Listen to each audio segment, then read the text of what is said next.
Hello guys, first of all అందరికీ happy new year. చాలా మంది అంటారు ఉగాది పండగ వచ్చి మా కొత్త సంవత్సరం అది నిజమే.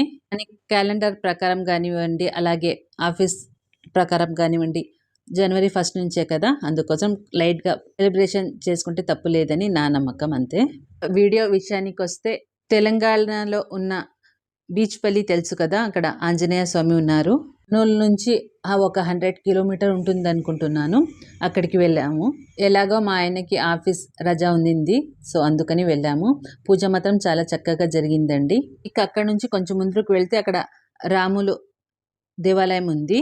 అక్కడ కూడా దర్శనం చేసుకున్నాము. ఆ గుడి కూడా చాలా పెద్దగా ఉంది, చాలా ప్రశాంతంగా అనిపించింది. జనాలు వస్తున్నారు, వెళ్తున్నారు. ఇక మేము ఇంట్లో నుంచే కొంచెం పలు అనేది చేసుకొని వెళ్ళాను. అక్కడ హోటల్స్ అంత బాగుండవు. ఇక భోజనం అంతా చేసుకొని కొంచెం రెస్ట్ తీసుకొని మళ్ళీ ఇంటికైతే బయలుదేరాము. మీలో ఎంతమందికి ఈ బీచ్పల్లి గుడి తెలుసు కామెంట్ చేయండి. కలుద్దాం నెక్స్ట్ వీడియోలో.